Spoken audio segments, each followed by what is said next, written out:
here. With great trepidation, I just updated Photoshop about an hour ago. Okay. We'll see how that goes. We'll see how it goes. I haven't, mine's been updating quite a bit over the last, I don't know, month or so. And it's, mine that does it automatically. I've got it set up to do it automatically. It just comes up and say it's been updated. Trusting so. Yeah, well, I haven't had any issues with it, so everything's going real well. All right, well, I'm going to take the screen and I'm going to mute everybody. Sorry. But you know, oh, here we go. You know that you can always unmute yourself and chime in anytime and ask a question. You know, we're very informal here, or informal, however you say it. So anyway, let's go ahead and get started. And I'm going to share my desktop. Share. And hopefully I can,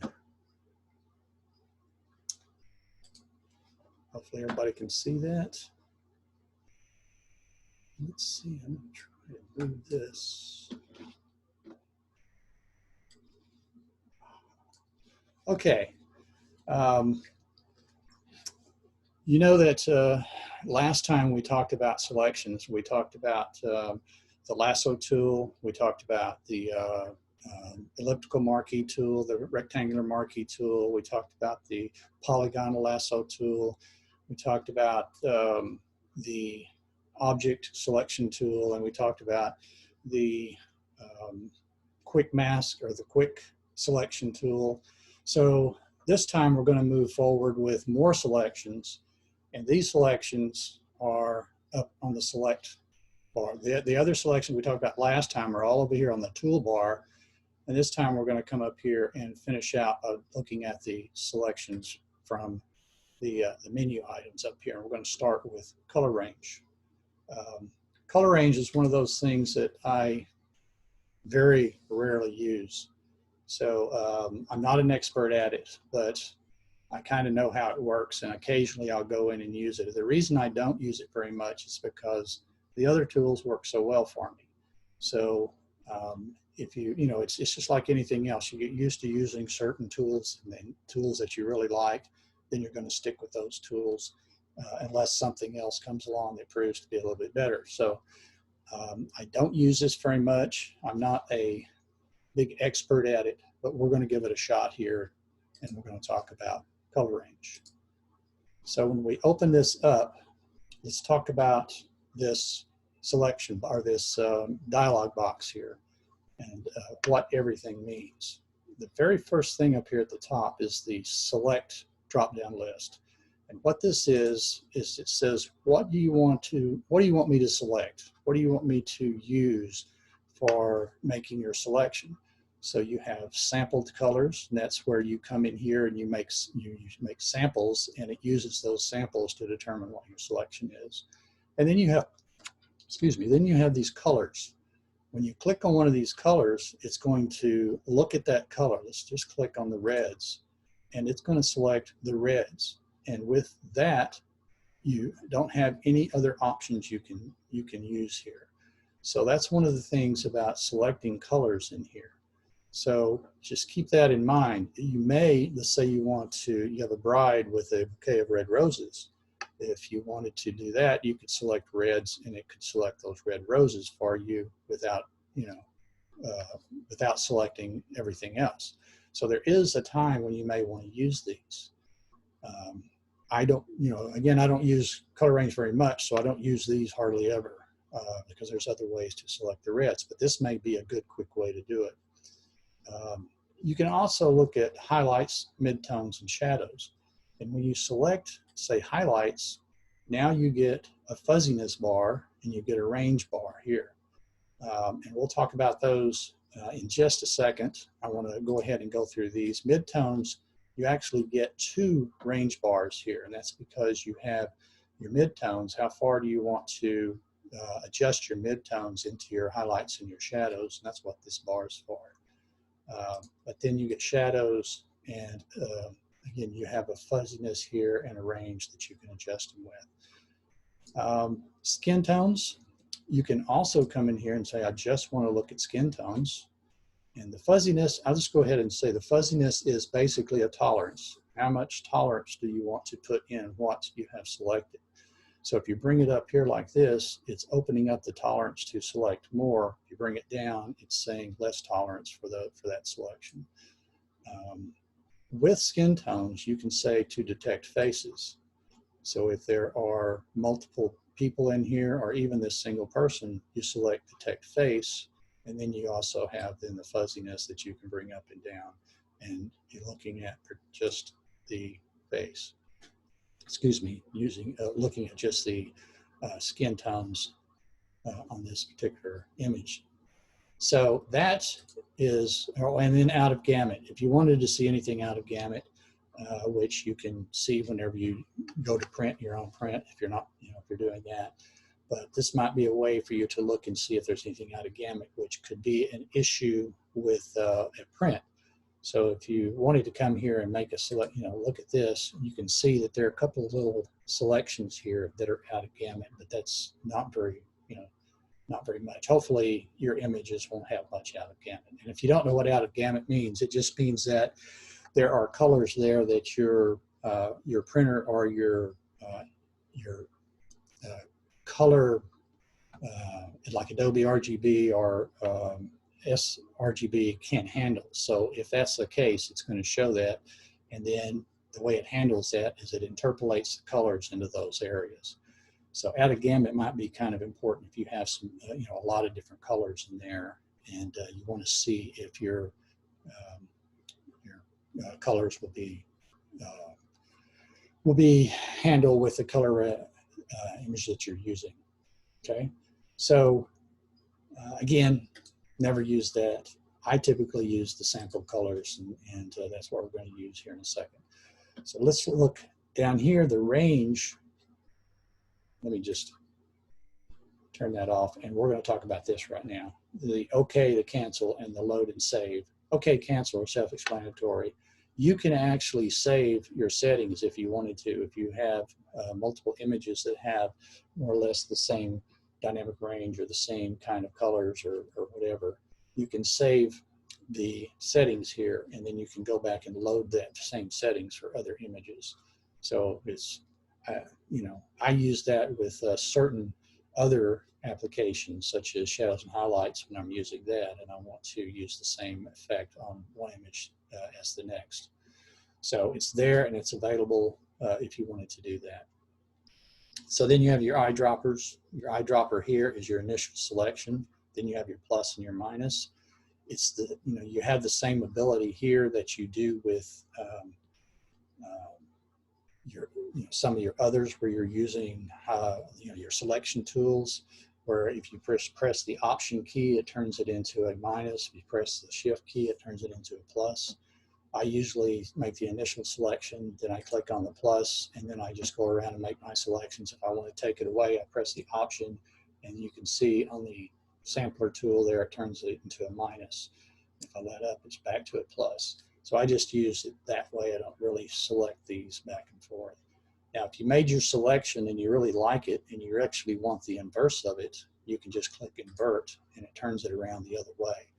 And we'll see that in just a minute, because the way that we're going to select this image, we're going to select the background.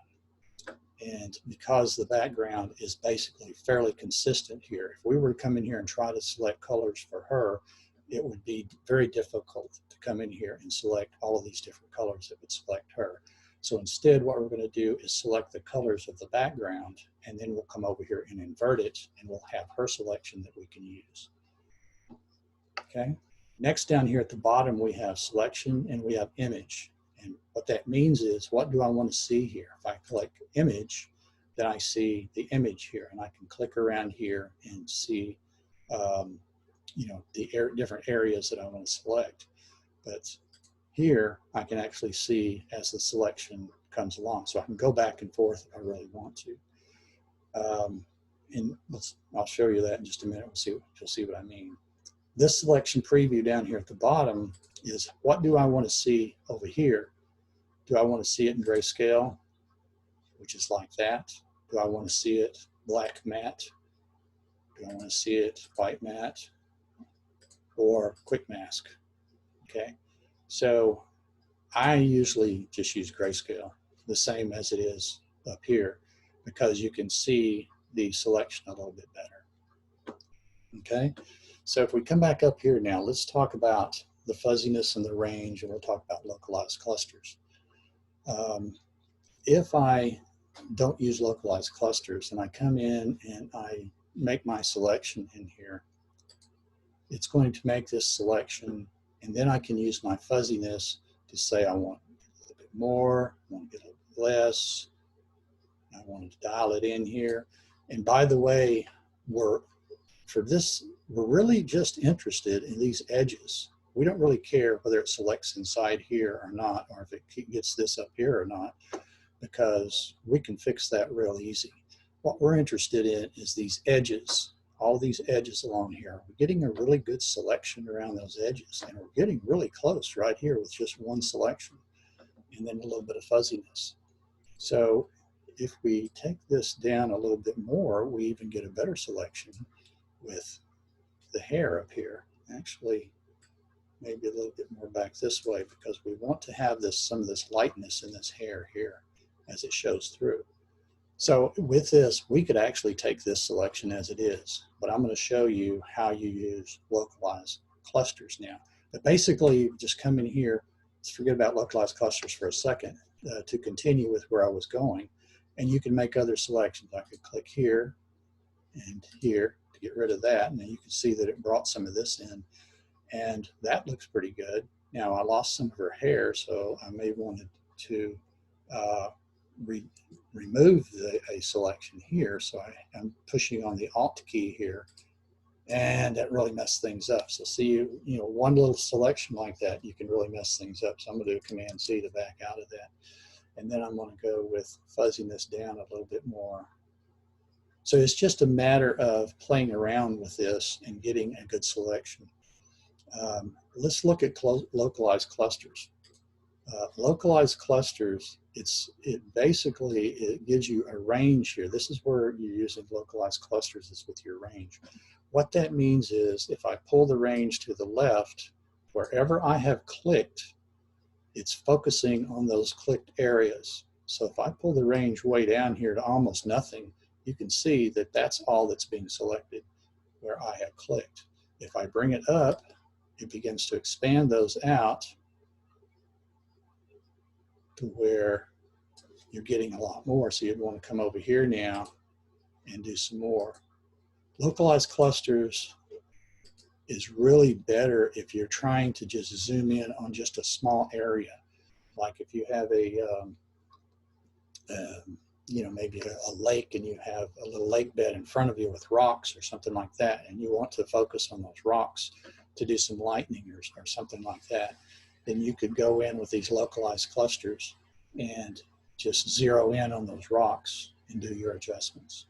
But again, if I bring it down, you're going to see those areas that I clicked become more localized. See, like that. So I don't really, for this particular image, we definitely do not want to use localized clusters. Okay, so we really, you know, have a pretty fair selection right here. So hopefully that makes sense. And I'm not going to go any further with trying to adjust this because it looks pretty good. It's a little bit iffy right there at the top of the head there, but everything else is pretty good. So here's what I would do. Now, we were just talking about the learning that we got from some of Glenn Dewis's books and tutorials and his presentation to us and everything. Well, whenever I first started these workshops back, I think it was February of last year, we went through the interface, and one of the things we talked about over here was the toolbar. And at the bottom of the toolbar is Quick Mask. And I told you, I don't use that. I hadn't found a use for it, blah, blah, blah. And then I read Glenn's book. And there is a use for it. And this is the way I'm using it now for the last couple of weeks. And I think it's awesome. So if I click OK, well, I'm going to invert it first. And now we have her, and that's what we want. So now I'm going to say OK. And I have her selected here. Okay, and you can see because it doesn't have the marching ants around the edges, so it's got her selected and not the background. So what I'm going to do is press the Q button on my keyboard, and it's going to bring up the quick mask. Now the quick mask is usually, I think the default is red. I've changed it to blue because it was blending in with her dress, not just her, but later on when we do a couple of others, you'll see where the red blends in too much. And all you have to do to change the colors, turn that off again, is double click over here on the quick mask. And it brings up this little bitty settings menu here. And you can just change this color, just click in there and change the color. And that's all I did. Then you have the color indicates what, and I want the color to be the mask area and not the selected area. Otherwise, it's just a little backwards to me if it goes the other way. But you can choose whichever makes most sense to you. So I wanted to be sure and bring that up because you're always learning, and this is one of those things where I definitely picked up something that's really helpful. And the reason I think it's so helpful is because before I was using the lasso tool. And with the lasso tool, you actually have to come around here and make selections. And it's just not as easy to go along and paint as it is using the quick mask. So with the quick mask, all I have to do is use a brush and just imagine that you're painting on a mask. So anything you paint with white shows, anything you paint with black hides. So we're going to paint with white here, and I'm just going to remove this, and I've got it at 20%. So at 100%, I'll just come in here and remove it off of her, and it's, whoops. And you also want to make sure that if you have a really soft brush that you pay attention to that, because you do not want to have it bleeding into the background or anything like that. Okay, so that's not too bad. We got a pretty good mask here. Bring back some of this up here in her hair. Whoops, too soft a brush, so I'm going to bring the brush to about 70% hardness, and come up here and add that back in again so that we have that. Okay, so here is our selection. So now all we have to do is come over here and add our mask. Whoops, you know what I did? I've got to get out of the quick mask first.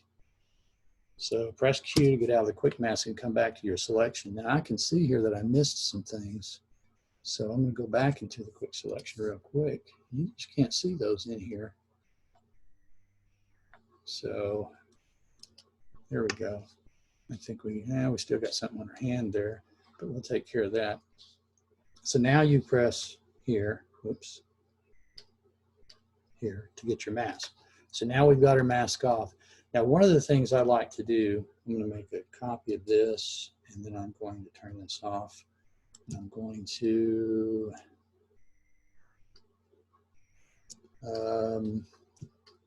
rasterize this, and then I'm going to apply the mask so that we have her up here by herself. One of the things I like to do is add a white layer below or a black layer below, because I can see there's a little bit of stuff up here that we need to clean up. So if I add a layer and then fill it with white, you can see that we have some things up here that need to be taken care of. So quite a bit of stuff up there. And what I do with that is just add another mask. Whoops, wrong layer, back up here. Add another mask, and then just come in here and paint with black to get rid of that stuff. You have to be careful around her hair there. So pretty simple.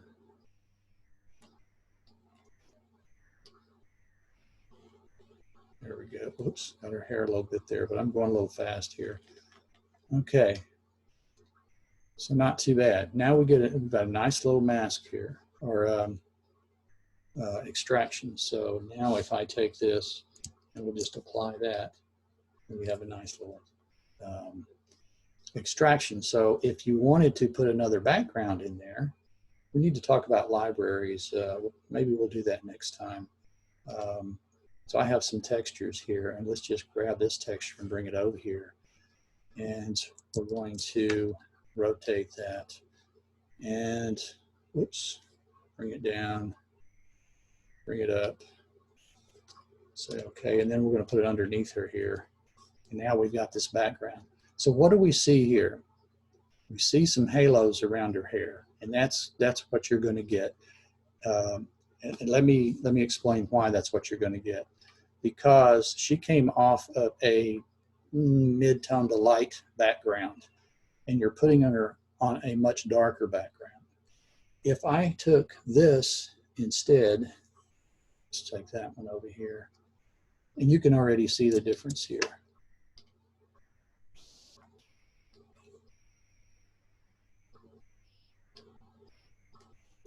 You don't see as much, it's not as noticeable. So this is actually pretty acceptable to have it, you know, the little smoky area there around her hair. I call it halos or around her hair.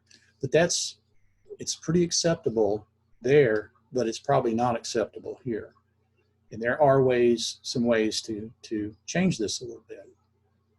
And let me just give you a little bit of a bonus tip here on what you can do to help remove that. And if you remember on your blend modes, whenever you are using a contrast blend mode, it doesn't see 50% gray, right? So there are techniques where you create a layer, fill it with 50% gray and change it to soft light, and then you can't tell it's even had gray on it. Well, you have the same kind of a technique that you can use to remove this.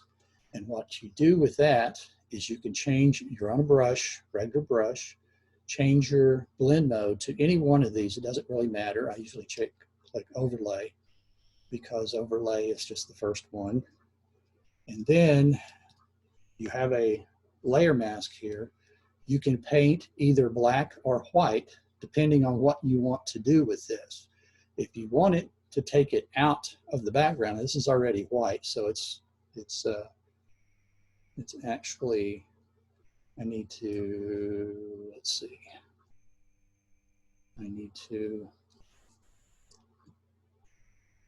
it's not going to work that way. Okay, well, let's see if it works. Now, I hate to paint on her, but I'm going to paint on her instead of the background. And that's not going to work because it's not black or gray. Okay, well, I'm going to have to do this a different way. But basically what you have is your mask here. We're going to create a mask. And we'll see. This works so much better whenever I was doing it by myself. All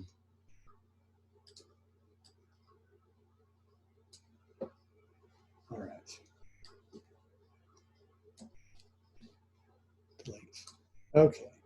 So we're going to select her again. We're going to create our mask. And now we can come into our mask here and paint on our mask. And again, if you paint with black, you're going to be bringing it in a little bit. If you paint with white, you're going to be removing it. So we're going to come in here and we're going to paint with white with overlay, and we're going to do it. I'm going to do it at 100% first. And you'll see it begins to take it away, because if you do a option click on the mask, you can see, oh, there's no gray in there now. Okay. So typically that is a gradation from your foreground to your background. In this case, it actually is part of the background.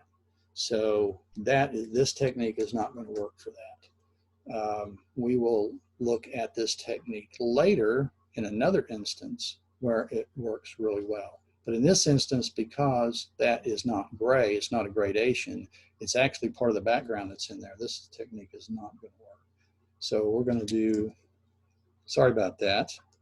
Command click to come back to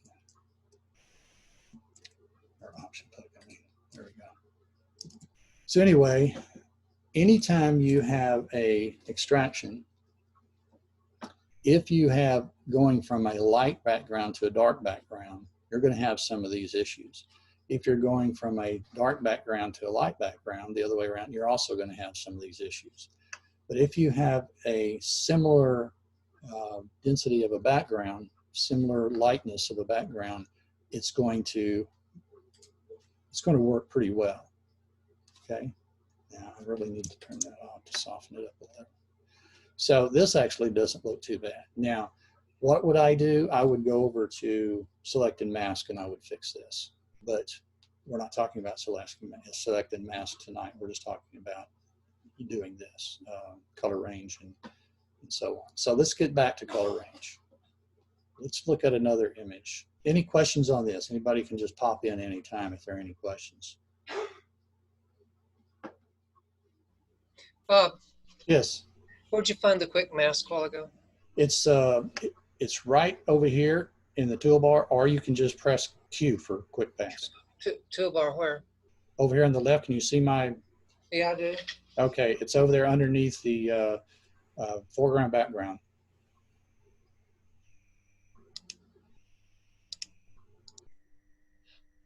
I have that. Thank you. Sure. Okay. Okay, wait. Where was it? Point again. It's over here. Yep, got it. Okay. Thank you. Mm-hmm. Anybody else? Okay. Let's go to another image. And this is one of the Arboretum images I shot last year, year before, whenever we went, one of the times that we went. We've gone several times. But here is an opportunity to select color range and use color. And what you can do is select reds. And look, it selected those pretty well. And all you have to do then is just say, okay, and then you can go to your quick mask and come in here. These are selected now, or it's just the opposite. So you have other things in here. So if I do, let's see, quick mask. It has the outside, you can always tell because it has the marching ants around the border. So I should have done an inverse on that, which I guess I can go back in there, select color range, and do the, it was clicked on inverse. That's the problem, because I was wondering why it had the inverse. But I want the reds, so it should be selecting the reds. So if I select OK, I think it's because I went back and forth. So let me try again. I had the selection and then I used color range and selected just the opposite. So pretty dark there. That's kind of weird. It looks pretty good over here, but not over here. So let's go ahead and select OK. What is going on here? I normally don't have this kind of trouble, do I? One more time, select color range, and it's got it selected here. I'm going to turn off invert, but it's not over here for some reason. It's selecting the grayscale over there. Let's try that.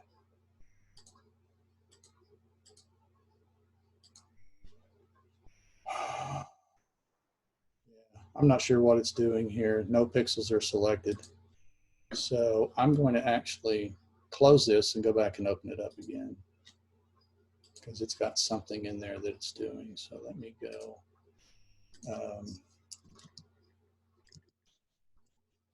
Back in here and go to color range, and it's actually this guy right here.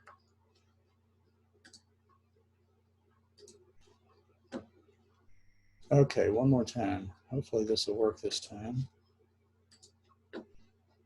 There we go.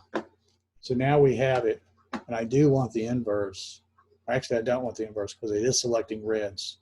So I'm going to say okay, and now we have this selection here, and I can use quick mask and come in here, and if there's anything in here, and I can change the color. Sometimes this blue is not quite right to show what it is, but I don't see anything I want to mask out. I think there was a little bit up here, so I could actually mask out.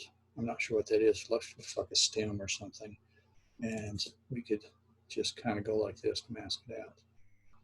And then we're going to hit this again, and now I can take that and I can create a, whatever I want to do with it. I can come in here with hue saturation, for example, and just kind of change the colors of those if I want to, something like that. So whatever I want to do with these, I have it here, and I can hit the saturation hard or something like that. So that is an example of using color. Okay, any questions on that? I was kind of sloppily done, but hopefully you got the point. Okay, no questions. We're going to go right here. I learned quick mask, Bob. You learned quick mask? my work here is done. Okay. All right, you should recognize this image right here. And I was going to make an attempt here on this one to do the shadows and highlights here. And what I can do is come down here to highlights and play around with range, open up the range of her face a little bit to get those highlights right there, and maybe the fuzziness to kind of soften it a little bit and get those highlights right there. And then I can say, okay. And all I really want here is her face. So I could come in here and do a quick mask and mask off this upper corner here. Make my mask a little bit bigger. Okay. So it's not doing it. Wow. So if I turn that off, we'll do it a different way. I don't know why it won't let me do that. So things are just not working tonight. We're just going to use the lasso tool. So the quick mask, for some reason, didn't work. Okay, so we've got her face. I've got a little bit off of her face, but basically, just to kind of show you, I can take that, and now I can come in here with maybe levels and do an adjustment. Notice over here in the layers panel what it has selected. So it has selected primarily her face there. And I could come in here and lighten the highlights a little bit, like right there, and it's only going to get those highlights that I selected. And since if you look here, I click here, I get this, you can see there are a lot of grays in here. So it's gradating this as well. So I could come in here, and whatever I do, it's going to not affect it as much here as it does over here. So it's really nice because it doesn't just get it with hard edges or that sort of thing. So it's gradating in here to get these highlights. This is more of a shadow anyway, but it's not doing it as if you painted it in. It's gradating it really well. Okay, so that is how you can affect it with shadows and highlights. So any questions? That's all I wanted to show you on color range. Everybody understands it now, right?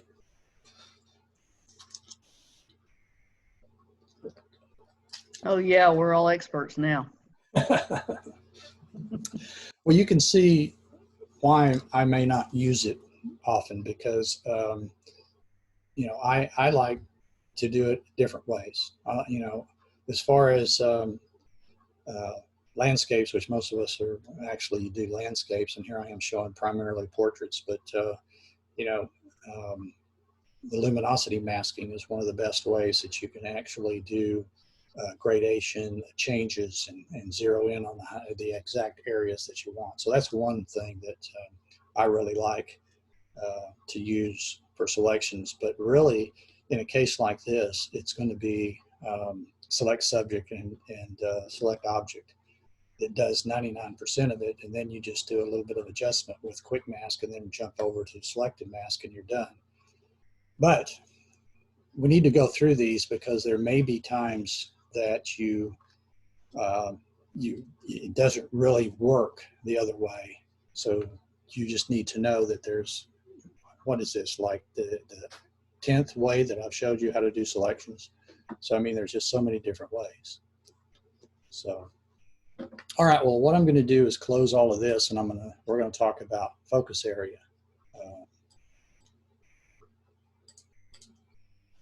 So let me go and grab those.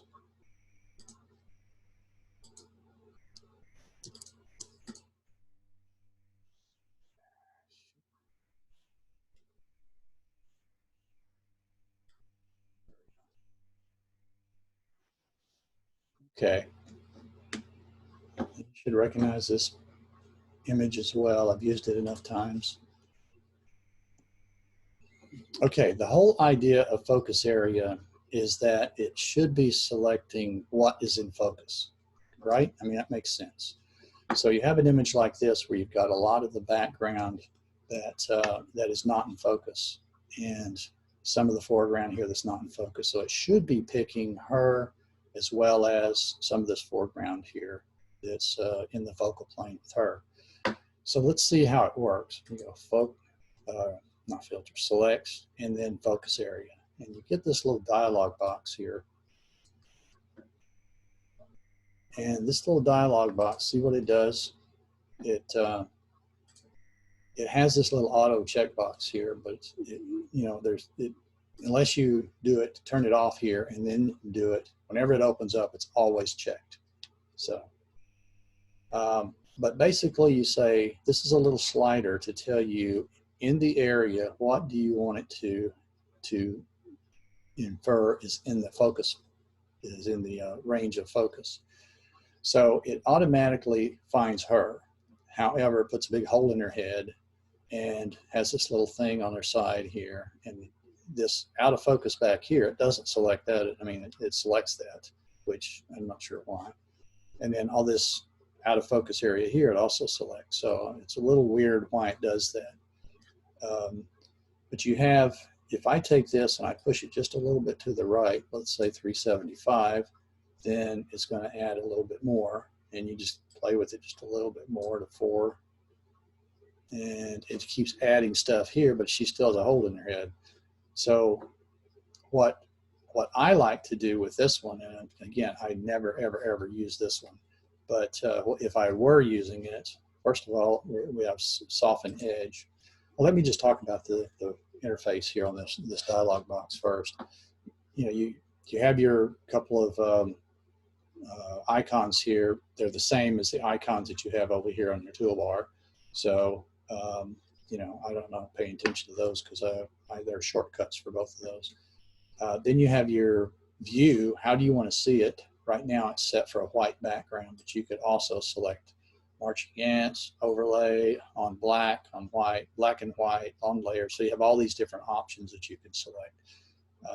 And if you want to cycle through them, you can press your F to cycle through them, and so on. So I just leave it on the white. I mean, it works for me. It's not that bad.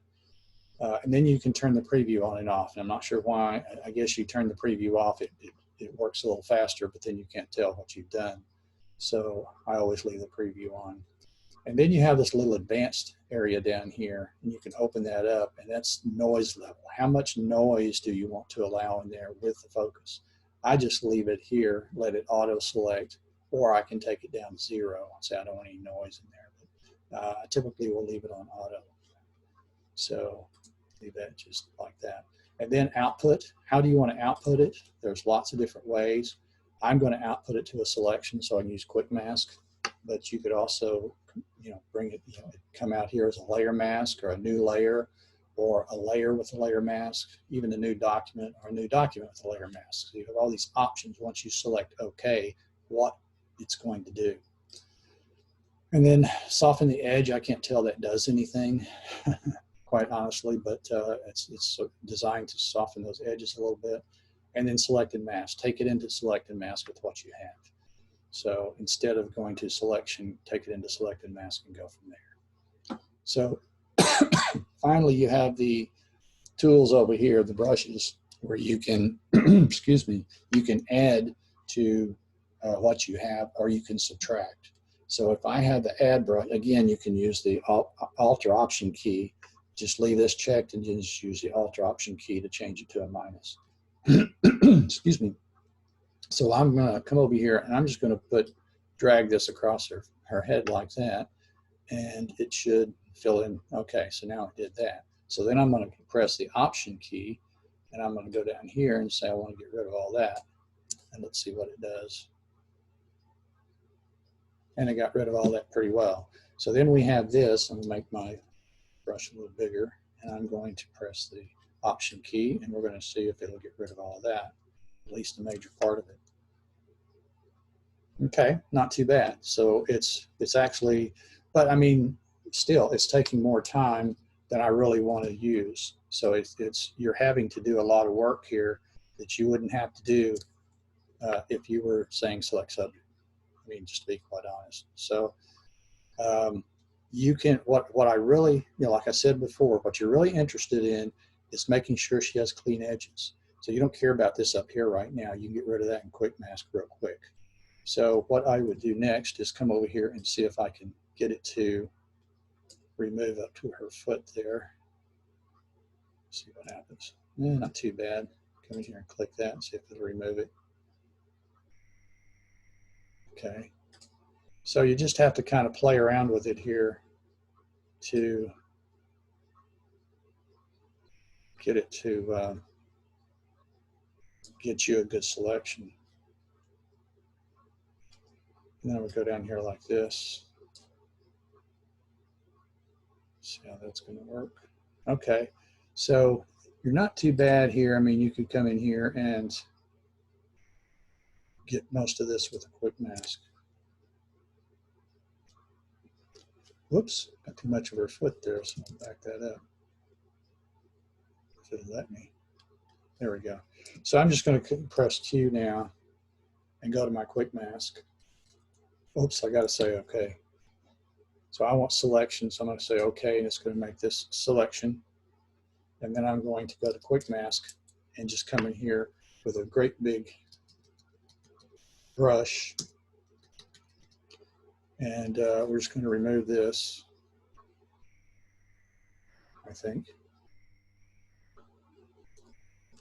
Oh, I've got it on overlay. That's why it's not working. Okay, back to normal. There we go. And now I'll get rid of it. And then just get rid of this. Whoops, got her. Get rid of this. And this over here. And then I would go in real close and get rid of the stuff on her feet down here. But then you see how much work that is? I mean, why would you do that when you have so many other tools that you can use? But that's the way that works. Yes. What are you doing when you accidentally hit a place and then you said you went back? What are you doing to take that last stroke away? I just did Command Z or Control Z. Okay. To undo. Yeah, and that's a good point, because I don't know in focus area, but I know in color range you only have one undo, so you can't do undo. Okay. So you only have one undo. But so does that typically work with anything that you accidentally hit, or? Yeah, typically it does. Okay. And out here, I've got like 200 undos here, so. Okay. But in that dialog box, I'm pretty sure I could only do one. Okay. Okay. So anyway, this is, and then I can go quick mask, and then I can bring her up here, and now we've got her cut out. I've got a couple of areas here I missed. But again, why would I do this whenever I can do select subject and go to select and mask, and I can be done in about 45 seconds. So typically, I mean, if it doesn't get everything, you know, on the select subject, then I have to spend some time with quick mask. But most of the time I can go and get it done within a couple minutes at least. And you saw how much trouble it was doing that. I really expected that to be a lot easier, but it's really not. So I have another one here. Chris, you probably recognize this guy. I do recognize. Again, you would think this would be real easy because it's so out of focus in the background and he's nice and sharp. But I'll show you, select focus area, and I'm just going to let it go ahead and do its thing. And it's terrible. I mean, so you have to actually come in here and kick it up some more. And if you want to play with that slider, I guess that's okay. But the best way I thought, or I found to do it, was just come in here.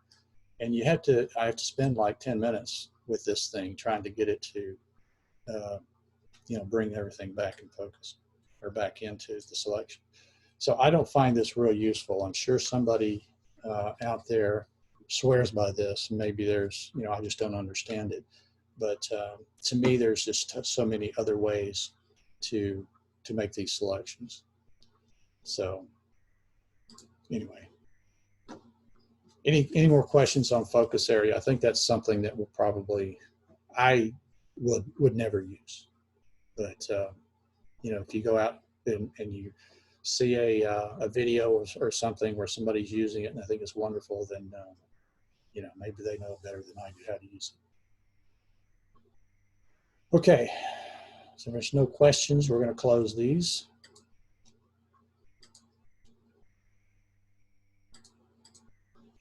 And I'm going to go get some others.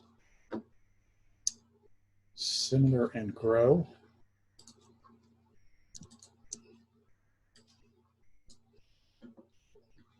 Similar and grow are tools that I don't find real useful for regular portraits or landscapes or whatever, but it's real useful when you're doing something like this. When I have logos, and these logos I have to put on my posters, and so sometimes I want the lettering to blend in with the background and not necessarily, like on this one where it's yellow.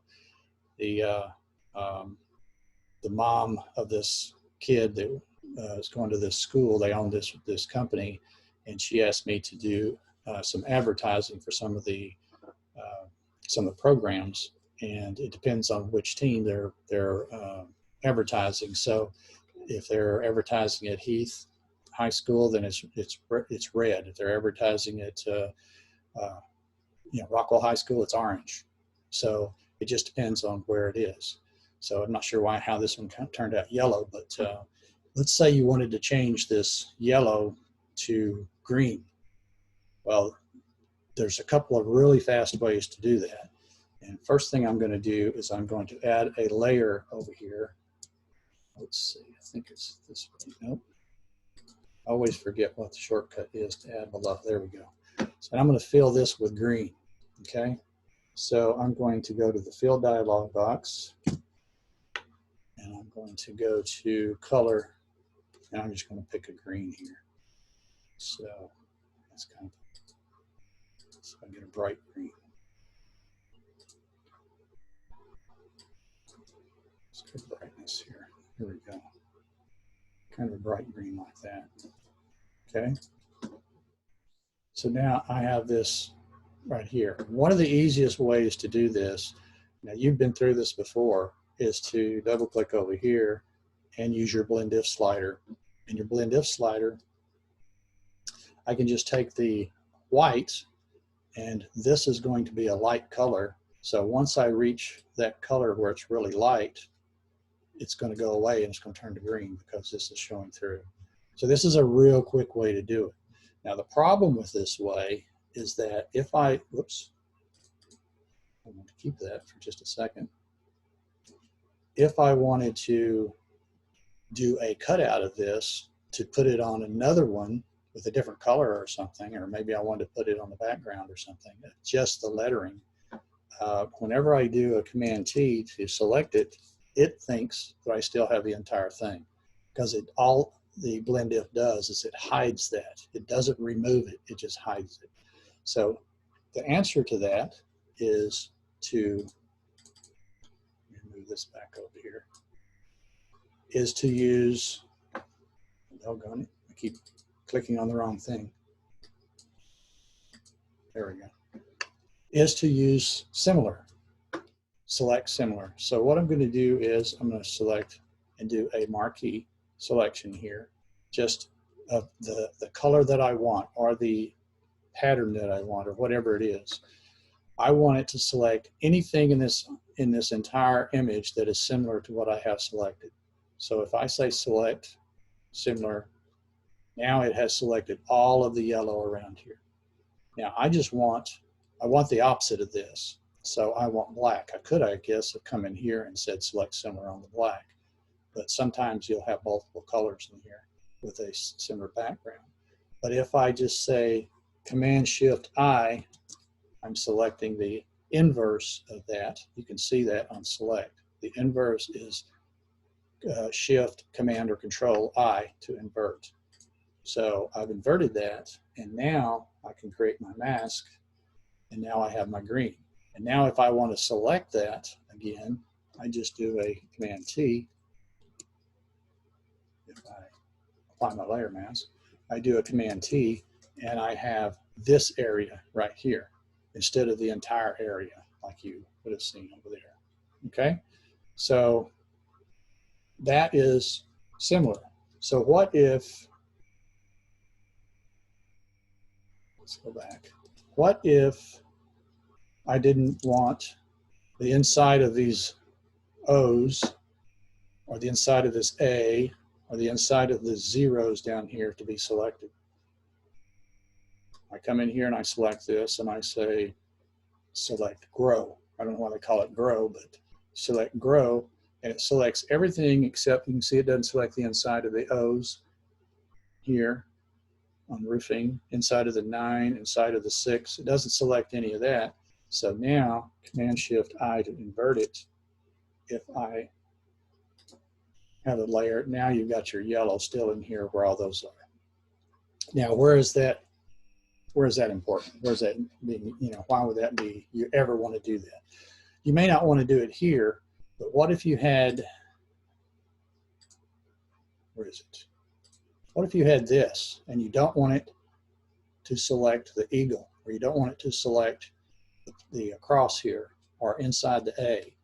Well, you can do it here. Now the problem that we have with this particular one is you've got a little bit of space right there and a little bit of space right here, and it's going to select the eagle.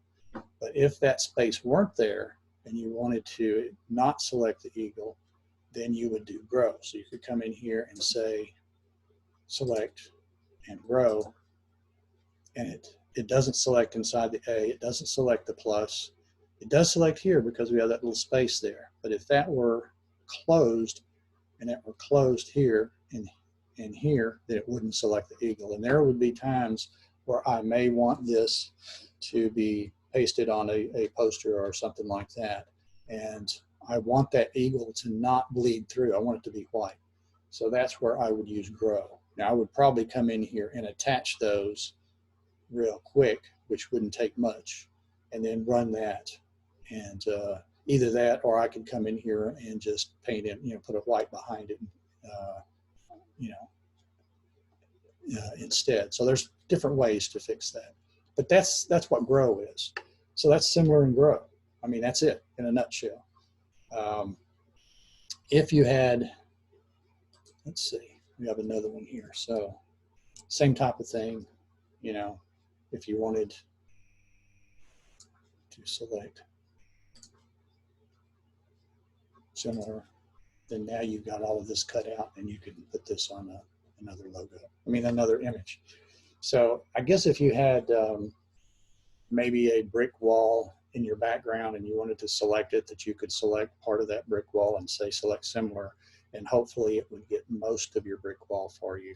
But this is where I find it most useful, is in something like this. Before I found out about select similar, I was really coming in here struggling trying to select this with quick mask.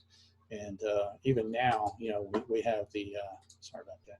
Even now we have the object, select object. I could come in here and click, you know, do it with that. But before we had that, I was coming in here trying to figure out how to do this and get it out of here. And when I found out about similar, it just really made this easy. I could do it in no time. Of course, I found out about blend diff too, so I was using blend diff at first, and then I found out about similar.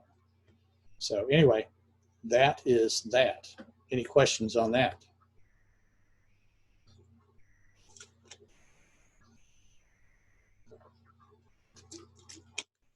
Okay, let's move on and close all of these.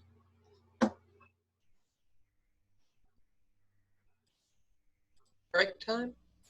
Break time, you need a break? Anybody else? We'll take a 5-minute break. I'll Sure. go ahead and load this.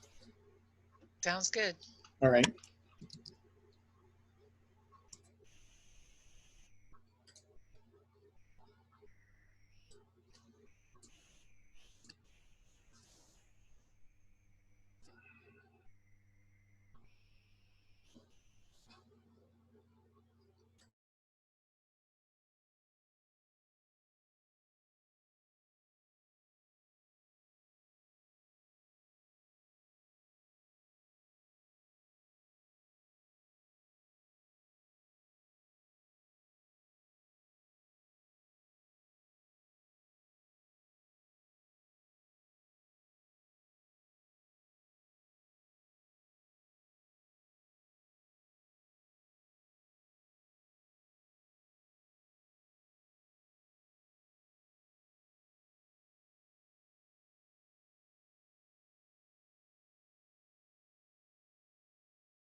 All right, are we ready to go again?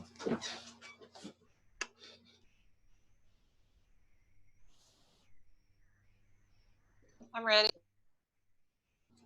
All right. I'm good. Okay, so one last thing I wanted to talk about on selections, and that is the modify. If you come in here under select, you have this modify. Now I don't have anything selected right now, but that's what this modify button does. We're going to see how that works. Now I already have a selection of her, and I did this previously because I wanted to make sure that some of the artifacts that we need to talk about are present. So if I look at her, we're going to zoom in here, and this is pretty common whenever you make selections, and that is that you have a little black line along the edge. So you have a little black line, you have a little knob here, you have a little bit of roughness on these, a little blackness right here, that sort of thing. And we're going to forget about her hair. We'll talk about that later. But we're just talking about everything but her hair, basically. If you look over here, and it's very hard to see, even for me, so you guys probably can't even see it, but right here is a little red, it's a very light red edge along her as well. So what we're going to do is we're going to click on this selection. We're going to do a command click, and it's going to make this selection. Okay, so we're going to focus on this arm over here in order to show you these things. So if you come in here to select, now your modify is open, and you have border, smooth, expand, contract, and feather. Okay, so you have all of these options. Border is one I have never used, but what happens is if you select border, you tell it a number of pixels, and we're just going to say 10, make it obvious here. Then you select OK, and what it does, zoom in here so you can see, it creates an outline in here that is 5 pixels on the outside and 5 pixels on the inside. So you have a border that goes around. It's all the way around her. Okay. Now I've never found a use for this, but I'm sure that somebody has a use for it. Okay. Now it's because you've got that inside there selected. Now if you're, if you had a, let's say you had an image border around the edges, you could use this to create a stroke, but you already have the ability to create a stroke with your layer styles. Now, if I made this a little skinnier, you could probably get rid of some of these dark lines, but we have another way to do that I think is better. So this is what border is, and maybe I'll run across a way to use it someday. But right now, I don't have a way. So we're going to select her again, command or control click to get the selection, and we're going to look at the next one, modify smooth. And what smooth does is it smooths out these bumps. Now she doesn't have a lot of bumps here, but she's got a little bit of right here, a little bit right here, and on her arm here and here. So what you can do is say, I want to smooth those out by a certain number of pixels. In this case, it says 2 pixels. So if I click OK, now you really don't see that it's done anything. So I need to do more than 2 pixels. We're just going to just do, we'll do 10 pixels just so you can see what it does. I'll find the cursor. Okay, select, let's see. Select modify smooth, and I'm going to make it 10 just so you can really see it. Okay, so now I went with 10, and now you can actually see that. It's still a little bit difficult to see, but you can see this pulls way in here for these bumps. And right here, you can just barely see that it went over that bump there to remove part of it. Right here, you can see it a little bit better where it went and cut off this bump here. So I don't use smooth very much unless I have some really rough edges. These edges are actually part of her clothes, so I don't really want to get rid of those. So I'm not going to use smooth in order to finish her out. Okay, but that's what it's for. It's to get rid of those bumps. And there's a little bit right there, but that's part of the black edge we're going to get rid of in a second. But you can really see it right there where it went across that bump right there to cut it off. So that's what smoothing is for. If you do a rectangular selection and you use smooth, it's going to round those corners. So it does the same thing with bumps here. Even with 10, it just didn't really get it very well. So we're going to go out of that. And the next thing we're going to do is we're going to look at contract and expand. And what that does is it moves, you can imagine, it moves it in or it moves it out. So I've got her selected, so if I say contract, it's going to move it in. And that's what we're going to do. We want to move it in so that it exposes that black edge so that we can paint it off of there. So I'm going to go select, modify, contract. And I'm going to say, now when you get in here to decide how many pixels we're talking about, let me cancel that. You really just need to kind of take a look, get down here real close, and you can see that it's maybe 2 pixels in here that it can move over and cover that edge, 2 to 3 pixels. You don't want to take too many because you don't want to cut the edge, cut part of her off. But quite honestly, nobody's going to know. I could come in here with a brush and just paint willy-nilly, and you probably would never know.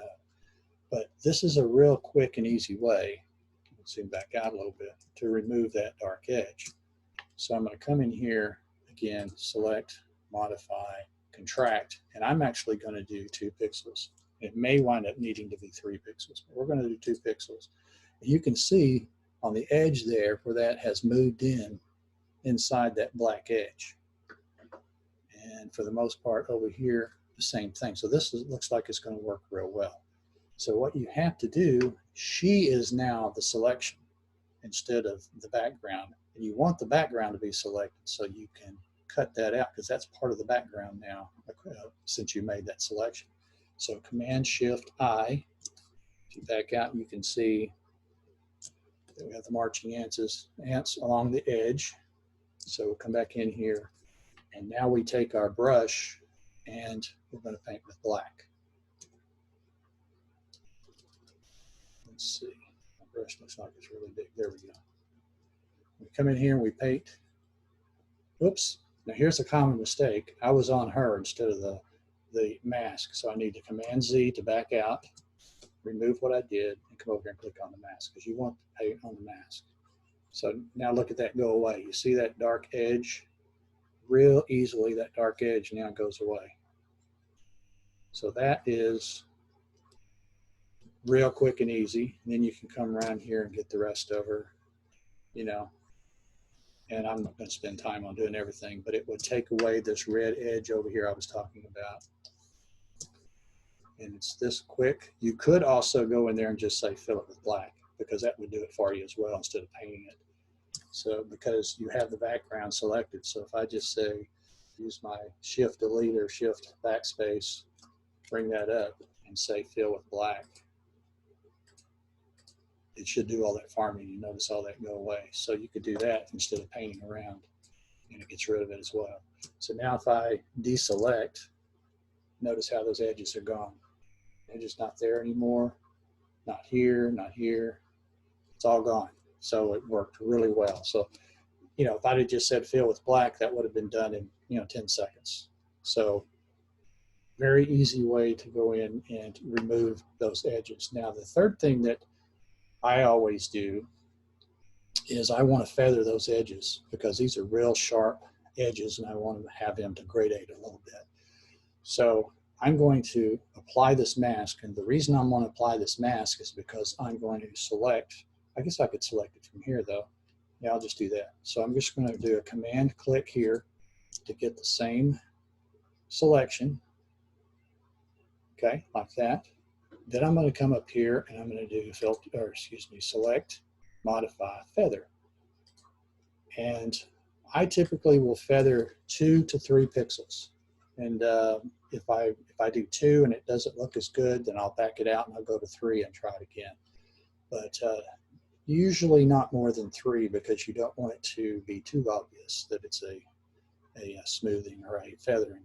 So I'm going to go, let's just go ahead and go 3. I'm going to go 3 and select OK. Well, you don't notice anything happen because you're actually going to have to paint that feather in. So what you do is now we have her selected again, so we have to do Command-Shift-I to select the background. And again, you could either paint, notice that feathering happening right there, or you could do the same thing I was talking about where you can just fill it with black.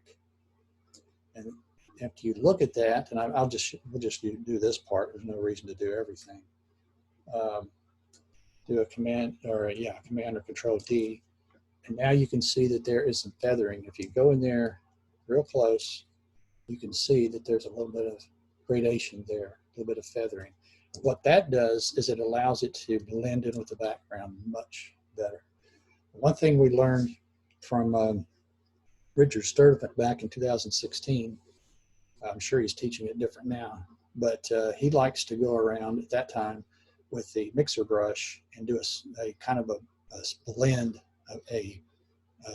of these colors together, and you just kind of go around the edge with that brush and paint that to smooth it. And then there's also some folks that do a lot of composites that will use the blur tool over here off of the toolbar and go around and do exactly the same thing. And basically it just blurs that edge. And then there are others that will come in here and do a blur using a blur filter, and on that edge. So lots of different ways to do it, but to me this is real quick, real easy, and does the job pretty well. So that is how you use the modify tools, and that was real quick. So any questions on that? The expand is just the opposite of contract. So if you have the background selected, you can use expand to push it into her. And if you have her selected, you use the contract to bring it in. So any questions? Yeah, Bob. Yeah. How did you initially select her on that image? I did select subject. Really? Yeah. Not working for me. Not working well for me. Oh, okay.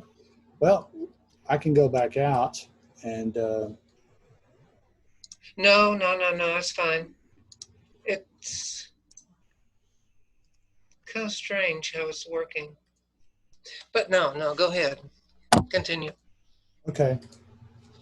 Well, let's see, just takes about 5 seconds here or less. So see how it selected her? All I had to do was fix this little area here and fix this down around her foot there. Everything else is selected real well. That's why I said, why use the focus area or color range if you're going to do this? It's just that simple. And then you fixed some stuff that I missed. Yeah, got it. Yeah, okay. Right here. And a little bit right here. There's little bits and pieces. Exactly. Yeah. Mm-hmm. And then, I would fix those with select mask. Quick mask. And then I would go into select and mask and finish her out. Mm-hmm. And I can fix her hair real quick and easy too over there. So maybe next time we'll talk about select and mask, because okay. That's pretty powerful, and I can finish this out over there in 2 minutes or something like that. It's real quick and easy. The thing you have to remember about when you're doing something like this is you don't have to be exact. If I don't have these little hairs that are sticking out here, who's going to know? And these hairs up here, who's going to know that those are actually there? Even if I cut off part of her jacket here, who's going to know? So you don't have to be self-select. I'm a little bit anal, and I try to get it, as close as I can get it. But, Joel Grimes used to tell us in his class back in 2013 that you just have to be good enough to sell it to your viewers. You don't have to be perfect. So anyway, any other questions? Okay, I want to talk about the free transform tool. We're going to spend the rest of the time here on that. And we talked quite a bit about it last time whenever we, let's see, where are we here? Whenever we were looking at some of the other tools. But I want to bring it up again and show you a little bit more. Let's see. Don't think I need this one. Okay. So the free transform tool is just something that I use constantly.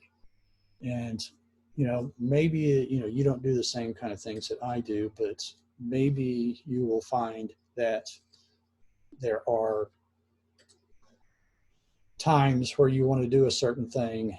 And remember the removing distractions where we did the cut and paste? Well, we use the free transform tool to do that. And, you know, I just kind of said, here it is. And now I want to kind of talk about it a little bit more. So we have this image right here. This is one from Deep Elm. And some of you probably took the same image. Let's say that I want to remove this up here. I could do these down here, but they're harder and I want to do something easy. So we're going to do a marquee tool, and I'm just going to come over here, and this is going to be a remove distraction kind of lesson like we had before. And just going to do a Command J here to copy it, or Control J, and move it over here on top of this. Okay. Now, if we come in here close, whoops, kind of went a little too far. You can see that these lines don't necessarily line up. So we need to make sure that those line up. So how do we do that? You know, we could take this and we can move it down a little bit, move it around and play with it, but it's going to be hard to get them to line up and get all this other stuff to look okay. Now this actually did pretty good.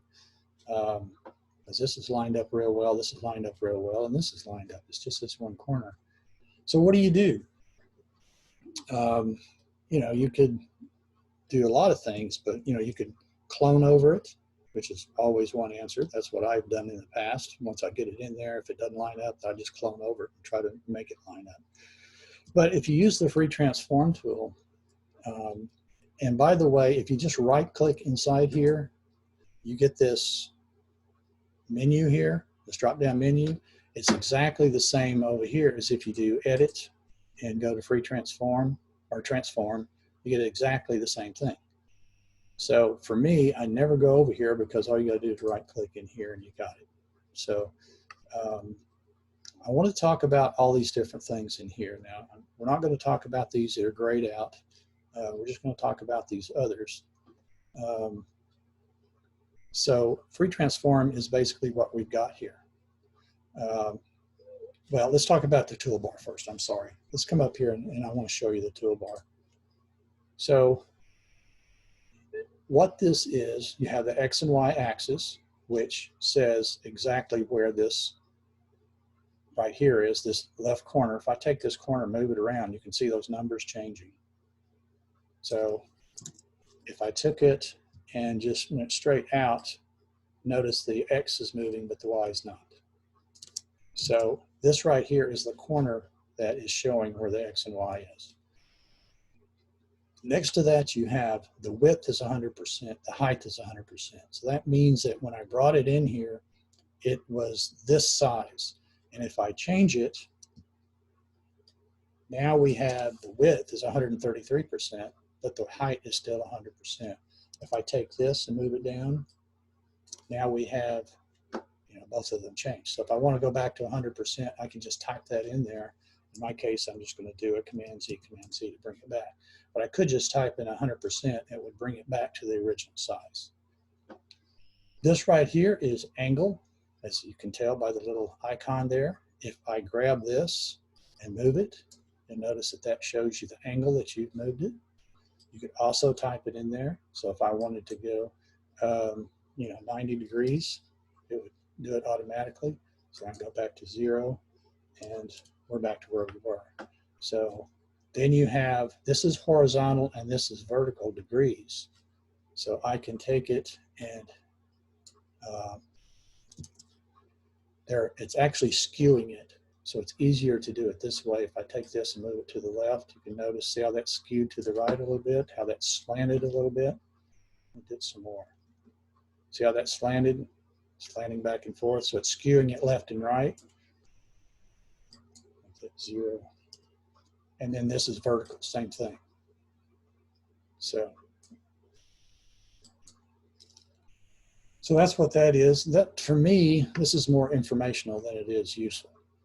You know, it's something that I can say, am I 100%? You know, maybe I've played around with it. How close am I to 100%? I can look in here and see, or something like that.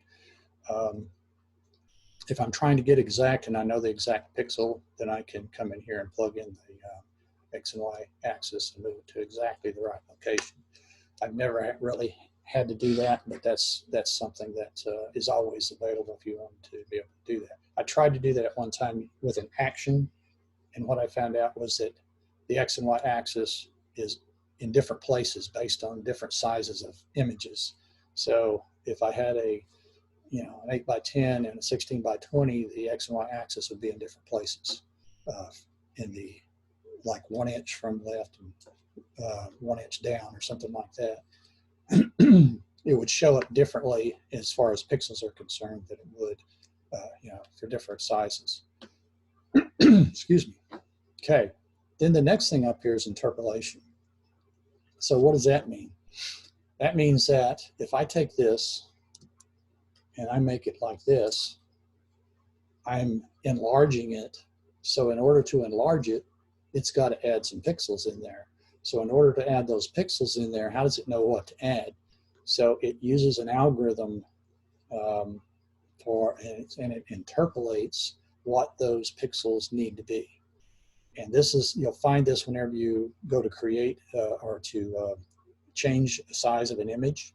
If you're making it bigger, it will have the different kinds of interpolation. And basically it always recommends bicubic. So I don't know why it even offers the others, but I never touched that. But I just wanted to, show you what that is. Here is, if I want to go to warp, I can do it here other than right-clicking and going to warp. Oh, now it has the different kinds of warp, which we'll talk about in a second. But you can either do it that way or you can right-click here and go to warp. Either way. I'm just so used to doing it down here that I never even pay attention to this up here. And this, I'm not sure what that is for. Oh, that closes. Oh, that turns it off. Okay. So it cancels. That's right. That's what that's for. So now if I do Command T, if I want to cancel it, I click here. If I want to accept it, I click check. Well, I do escape to cancel it, and I to enter to accept it. So I never touch these up here either. But they're just other ways of doing the same thing. So that's what the toolbar is. And it stays here unless you choose warp. So if I choose perspective, it's the same thing. If I choose rotate, it's the same thing. But if I choose warp, I've got different tools up here. And what these do, we'll talk about warp in just a second. So we'll skip over that for now. So what I want to do here is I want to show you how I can come in here and adjust this to make it work. Now this, I just happened to make it work pretty well here by just moving it. But this right here still needs to come down a little bit. So there are a couple of tools that you can use to pull that down. And we're going to look at two of them. One of them is called Distort. Distort, if I select a corner, I can move that corner and make it do all kinds of things like this. Okay, so I can take that and basically move it down or up just a little bit to get it where I want it. And it's very difficult because it snaps to, but that's not too bad. Now, if you look in here, these corners are not on there either. So I could take this and move this up a little bit, take this, and when I did that, it moved that up. This looks pretty good, and that looks pretty good. So that's one way to get it to work, is with the Distort tool. So if I hit enter, now everything fits pretty good. So then I would just come in here with a mask and a brush, and I would soften these edges so that it would look natural. Up here at the top, I would probably start right here and just do my clone stamp tool and come across here and get rid of that white. Okay. So that's kind of the way you do that. Now, that fits so well, but if I just do a Command Z and bring it back, I could also use the warp tool. And the warp tool is just, there's so many things you can do with it. And you saw me work with the warp tool in the last time where I was adjusting, primarily circles and, that clock that's in downtown Rowlett, where I adjusted that elliptical selection so that it would fit in there right. You can do the same type of thing here, and you can even do it much, much more directed. So if I come in here, I can take this and pull it down just a little bit, kind of like I did the Distort, and we're pretty much done. If I hit enter, it's just a tiny bit off, but who's going to notice? But let's say that that's not working. I could also go to warp, and you have all these other tools up here. We're going to talk about those now. You've got this split, and this split allows you to come in here, and notice I have a crosshair. I don't know if you can see that. It's blue, and the background is blue, so it might be kind of difficult to see. But it gives me a place where I can come in here and tell it where I want this particular area that I want to work on to be. And if I click here, I want this area. So if I click here, now I have a smaller little square, and that means none of this other stuff is going to be affected by whatever I do here, just what's inside this square. So I can take this and move it around, do whatever I need to do to get it in there perfect the way I like it, and not have to worry about anything else. And I can do the same thing here. You have a horizontal, vertical, and you have a horizontal, so that you can split vertically here and get kind of the same effect. Or I can come up here and do vertically and go this way to get what I want. So I know that's kind of hard to get a grasp on, but these little split things are really kind of nice to isolate the area that you want to work on. Okay? So if I hit, you can either hit check here and you're done. You can see that I pulled it out a little bit, but that's not going to matter because I'm going to paint over it anyway. I just wanted to get it lined up. So what are these other things then? Let me just do Command Z to back out here and make it off again. There we go. So now I'm going to do Command T again, and we're going to do warp. And now you have grids. And the default grid is that you have one. Let me turn that off. So, okay, it's going to show that. But the default grid is that you have one big square here, and you have your edges with your handles on your edges. If you want to make this a grid, then you can say, I want it to be a 3x3, a 4x4, 5x5, or you can create your own. So if you make it a 5x5, now you have 5 across and 5 down. Can't get rid of that. Okay, there we go. So now, if I come in here, I can grab this corner right here and pull it down. And it's going to affect this entire line here where this is. And that's okay, because you probably want a gradation to that adjustment anyway. But you can click any one of these corner points. And by the way, you don't have to use the corner points. You can just click in the middle here and pull it down too. So you can click anywhere in here and pull it around. But if you select these, they're really good for having these kind of things right here, these handles that you can play with.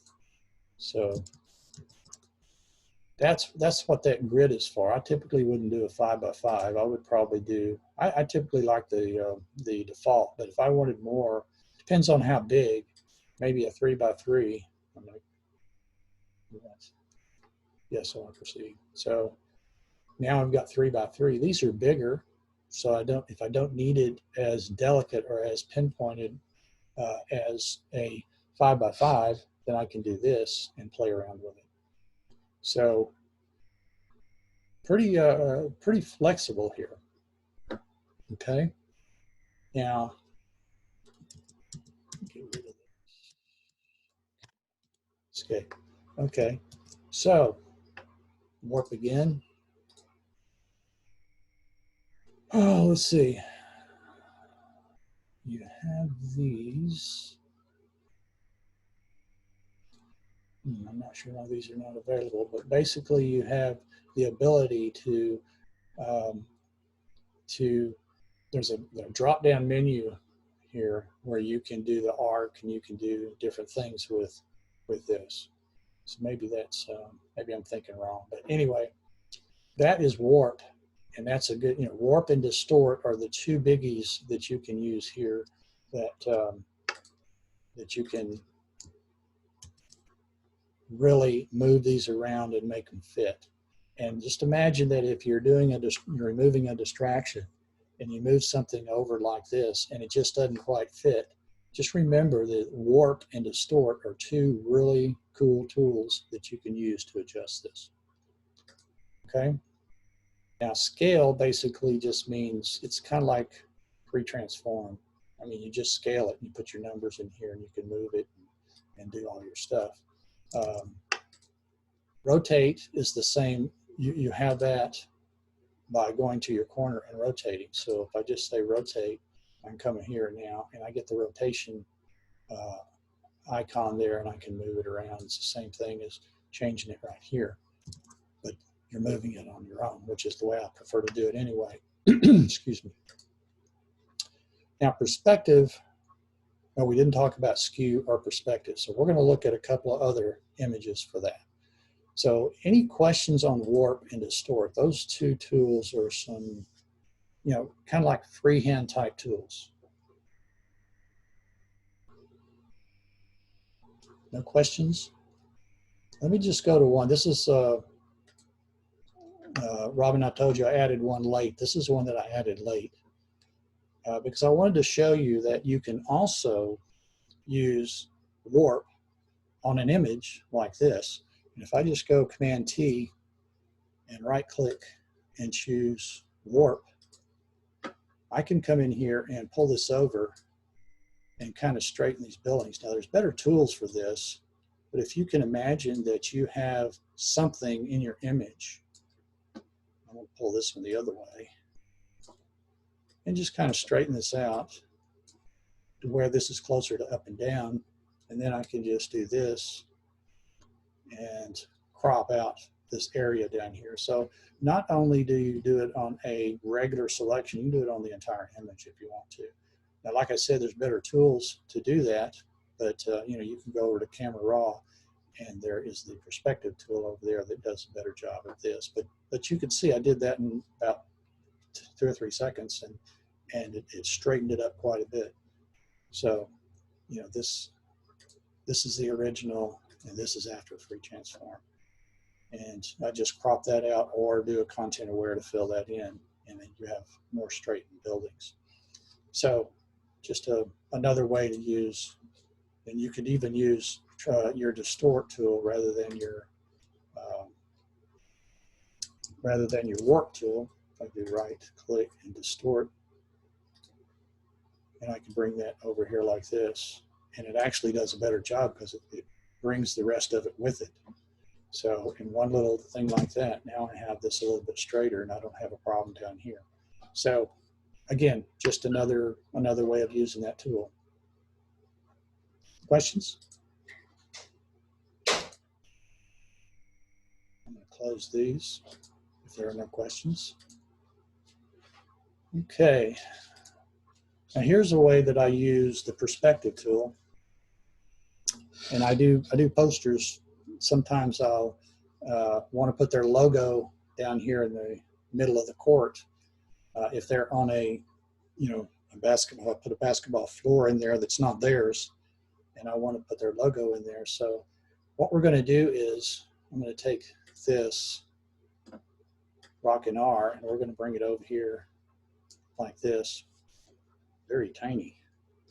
And then I'm going to make that a smart object just so that I don't lose anything. Of course, it is an art piece, so it's rasterized anyway. So I'm going to bring it out here and just kind of bring it up like this.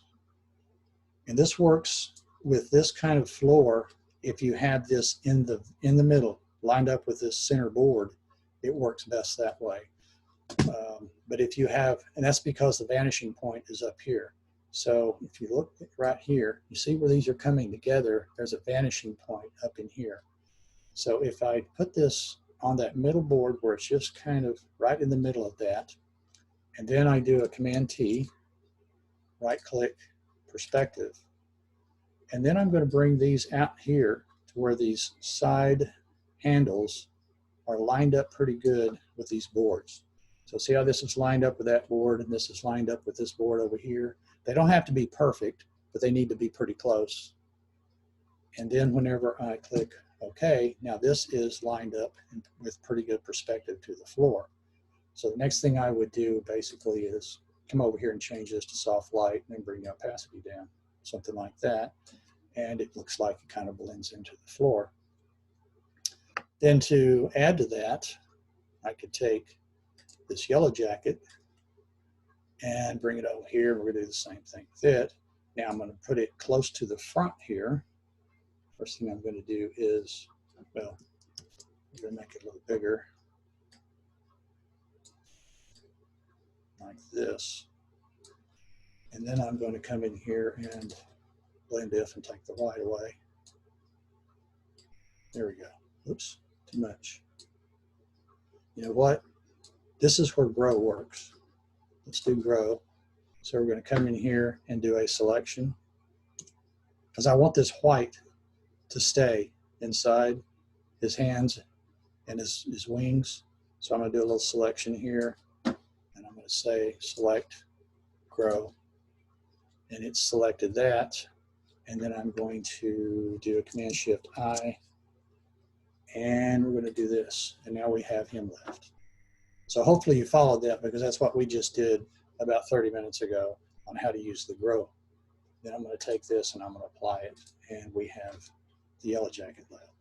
So now if we do a Command T to bring up free transform, excuse me, and I select perspective, and I pull this out. I don't have to go real far with this one because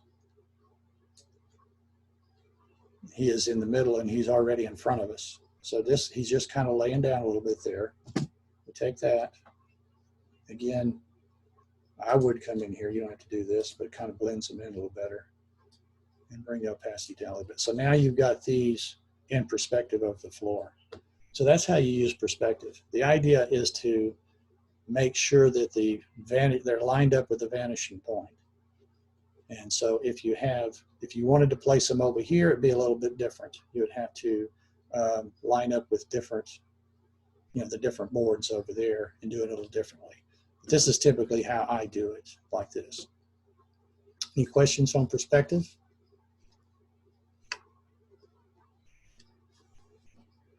No? Okay, we have one more to look at, and that's the skew. So what I've done here is this is one of the girls that I shot at in February for softball, and I shot the background. Now this is not anywhere close to blending in real well. That's not what I want to talk about. She's a little dark for this bright background.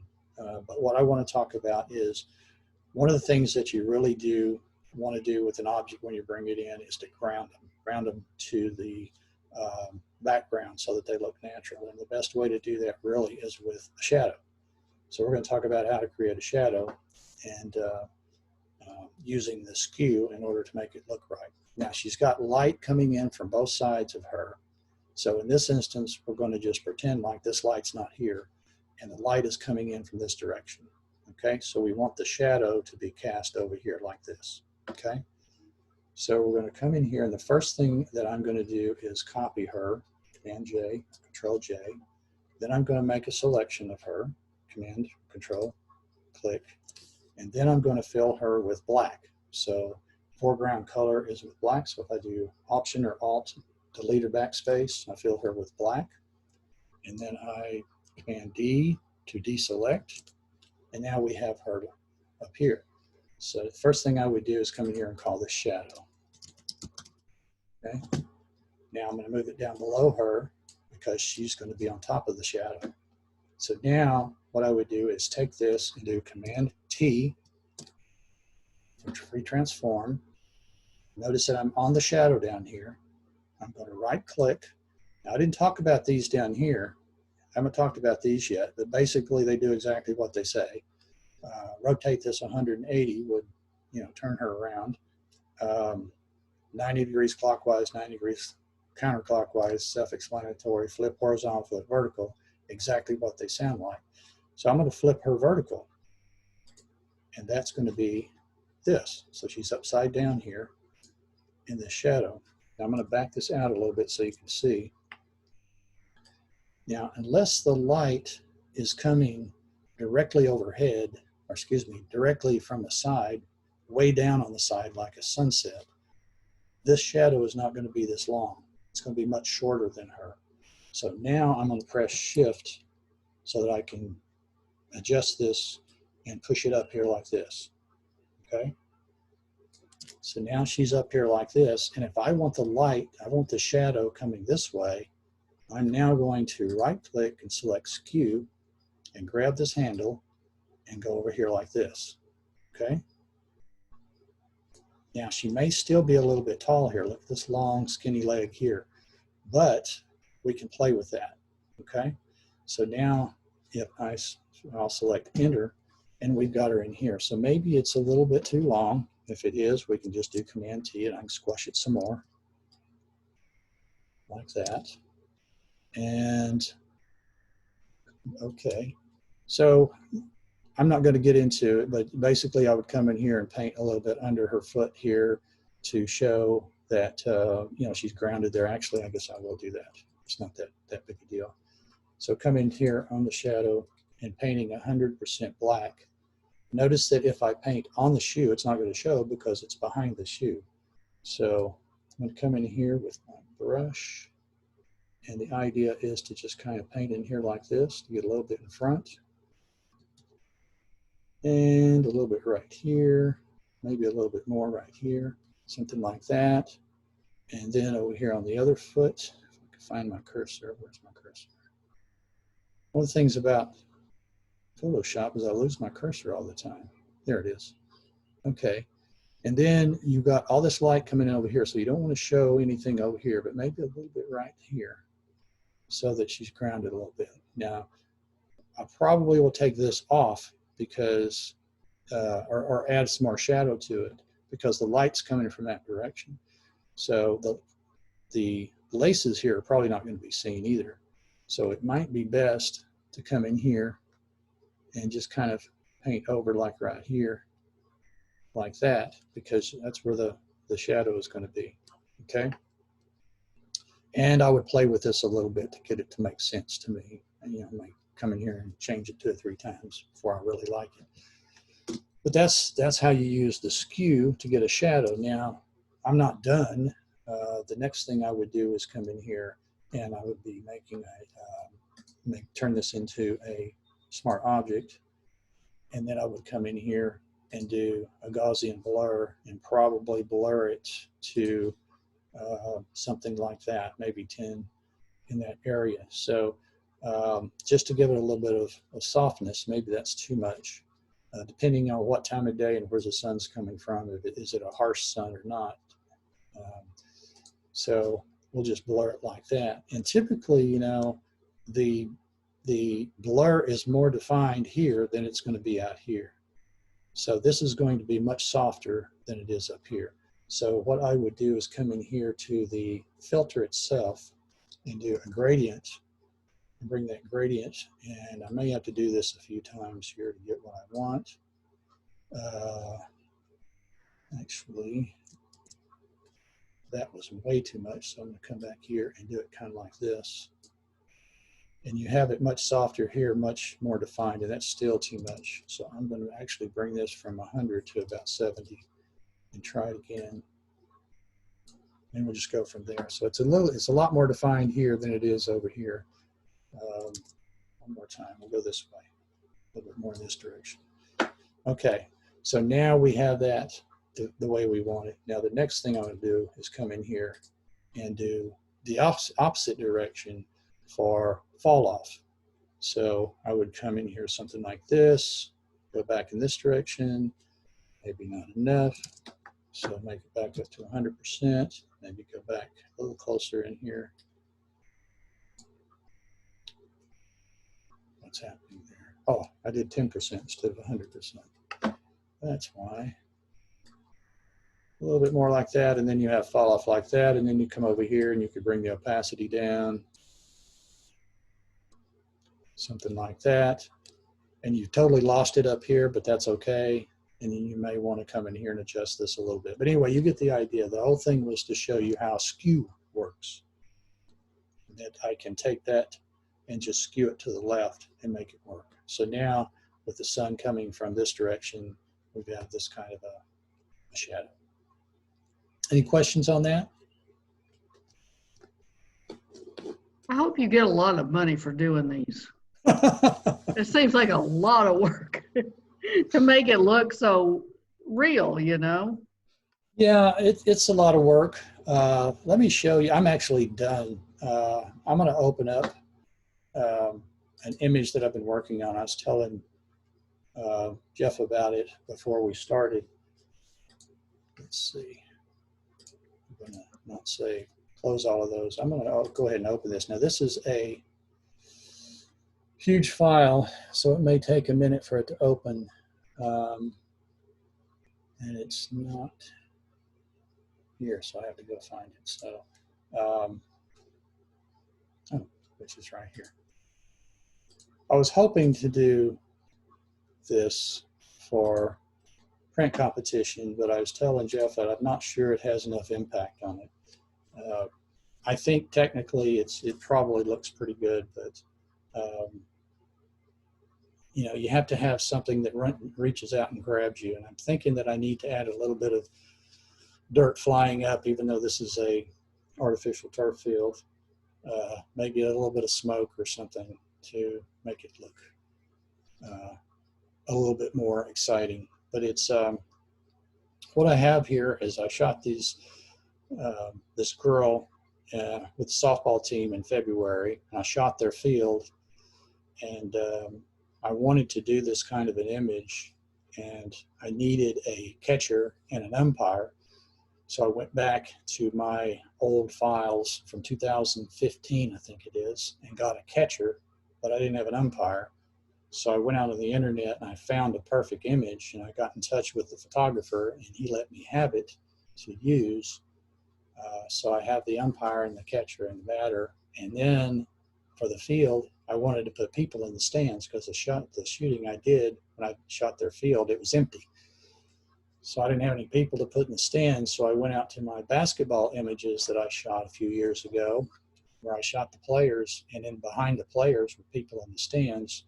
So I grabbed those people in the stands and brought them in here and put them in the stands so that they would, and then it's not very crowded, it's pretty sparse, but I already did like 15 of them to bring them in, and I decided that was enough.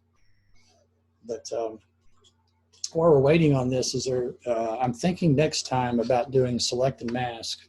I don't really do my own extractions anymore for these softball players and basketball players. I send them out because they only charge $1.50 to do them. $1.50 a piece, so it works out real well for me. But I still, whenever I'm doing my own composites and stuff, I do my own extractions. And select and mask is it's pretty simple to use. I struggled with it for a long time, and I think here in the last year or so, I've really embraced it a little bit more. But we can do select and mask next time. I really want to do the libraries, and I really want to do actions. Here we go. I don't know if you can see that. But Yeah. Can everybody Yeah, see that's that? cool. So this is the image, and I'll show you where I started, if I can get over there. Something like this. Do this. This is the field I started with, and basically this is not out of camera. This is, I darkened it to make it look like nighttime.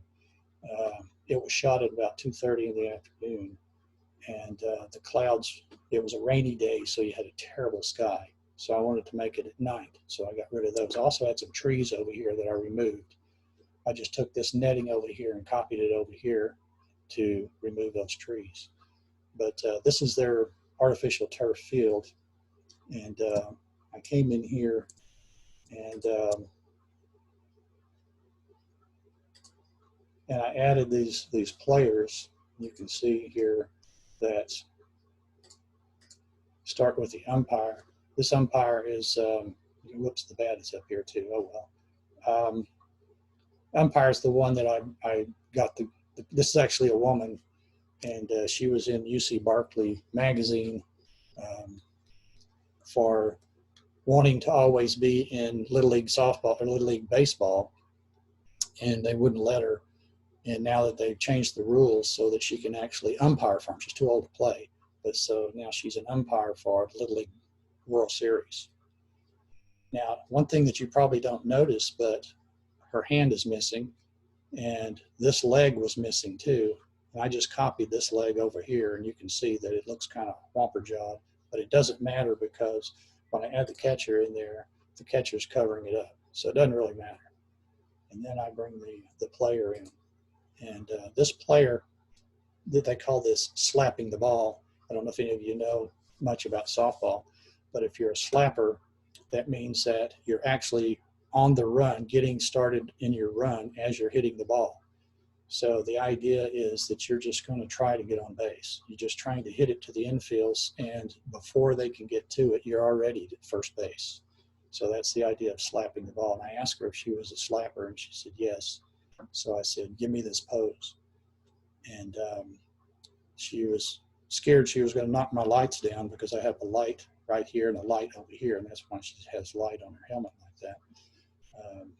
But she did it perfect for me. So I thought it turned out really well. The people in the background, this is what I was talking about, Jeff. They're not in focus because they're actually, when I was shooting the basketball, they, I was focusing on the basketball player. The people behind them were the people that I cut out to put in here. And I was shooting at 2.8, probably about 6/50th maybe, or something less. And at 1600 ISO, that was with my D800. So they're not real sharp, and they're a little grainy. But once I put this atmosphere haze on them, it didn't matter. And none of them are actually facing the camera. They're all actually looking at basketball game that's happening out here somewhere. These girls are standing there just like that. I cut them out and put them together. These girls are sitting together. This lady was by herself, and I just kind of left her by herself. And this kid by himself. This group of people I cut out together. This couple together. There's two couples. Actually, there's a threesome here and a couple here. And this guy by himself. So I was going to try to fill up a lot of this, and I thought, I'm already doing a lot of work on this. So anyway, I'm thinking it just doesn't have the impact. I was thinking about maybe have some dirt or dust flying from her feet here. I blurred the ball in here to make it look like it's on the go.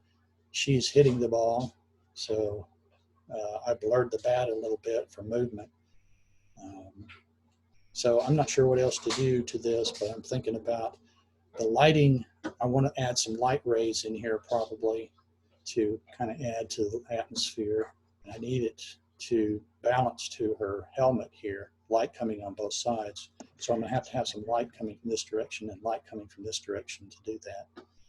And not a single spectator is looking at their phone, so it's obviously very fake photo. That's funny, Chris. Oh, maybe I should have that in there. Yeah, you need to find somebody looking at their phone to make it real. So anyway, this is, and with all of this, I mean, I used free transform everywhere. When I copy these, put these people in, you can see there's netting back there.